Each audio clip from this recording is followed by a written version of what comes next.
Thank you.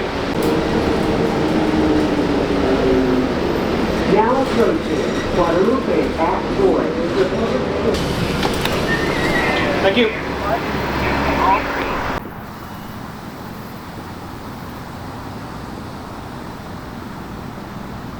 Zilker Park is the self-proclaimed crown jewel of Austin's park system. The land that the park sits on was donated to the city way back in 1917, over 100 years ago. Over the years, the 351-acre park has gained some fantastic amenities, like the world-famous Barton Springs Pool and the Zilker Botanical Garden, as well as hosted world-class events like the Austin City Limits Music Festival. This mini train in Austin's Zilker Park has provided a leisurely way for folks to see the unique landscape of the park for over 50 years. As far back as 1961, a miniature train has anchored the banks of Barton Creek. The Austin Eagle, as it was known then, provided rides down the creek from Barton Springs before turning left, following the Colorado River for about a half mile, and then turning back, providing a 20-minute serene ride, passing by hikers, through the trees, and providing magnificent views of downtown the whole time. It was built by a local toy store owner and a railway worker, and was an instant hit with Austinites. In 1985, the miniature railroad went up for sale in the newspaper and was eventually sold to Charlie Beale, a local lawyer. Shortly after taking over, Beale introduced 2 new locomotives, named for his daughters, Jenny and Ashley, and renamed the train itself to the Zilker Eagle. In 1996, their contract came to an end, and rather than renewing it, the city opened up a public bidding process. The Texas Special Company ended up winning the bid, and the next year introduced their own train, the Zilker Zephyr. However people remember the name, the train in Zilker Park has provided years of countless memories. Many Austinites can recall their days on the train from when they were a kid, and were absolutely devastated by the news that the line would be completely shut down. Heavy rains in May of 2019 caused localized flooding, which led to sections of the track being washed out or completely buried in mud. It also just so happened that the operator's contract was once again up for renewal. That contractor, who had been operating the railroad for, again, over 20 years by that point, requested a sustainable agreement that would have allowed them to recoup the nearly $300,000 in repair costs that it was going to take to restore the train. When the city ultimately offered less, the company shut down and hastily removed the track and train from the park.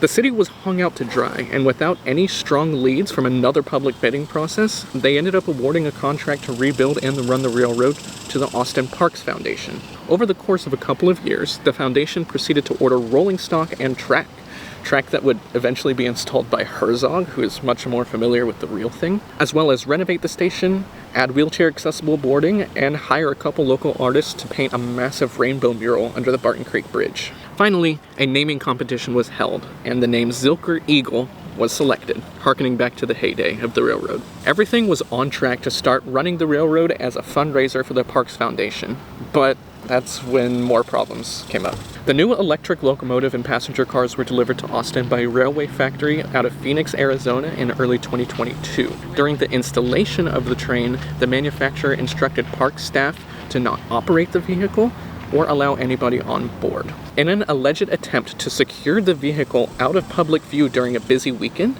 the locomotive got caught on a switch lead and got stuck. In an attempt to unstick it, park staff gunned the motor in the opposite direction and managed to completely destroy the running gear of the locomotive, shredding the differential, burning out the motor, and damaging other key components. Following disputes regarding the cost of repairs and the discovery of additional issues, the city opted to cut ties with the railway factory.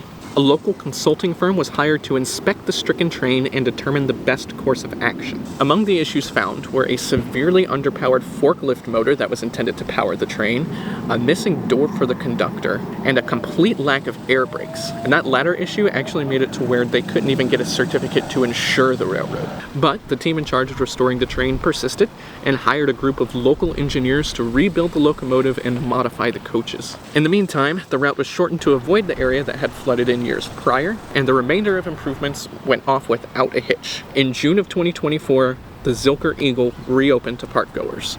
Today, folks come from all over the world to take a ride on the train.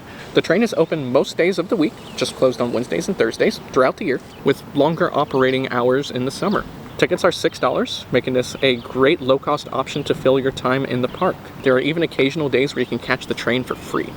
If you come out to Zilker Park to take a ride on the train, also take a hike alongside the tracks. Follow the trail past Lunef Point, the point where the track loops back.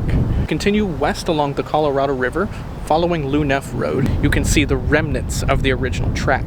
If you walk almost all the way down to the volleyball courts, you can actually see where the track split and the original turnaround would have been.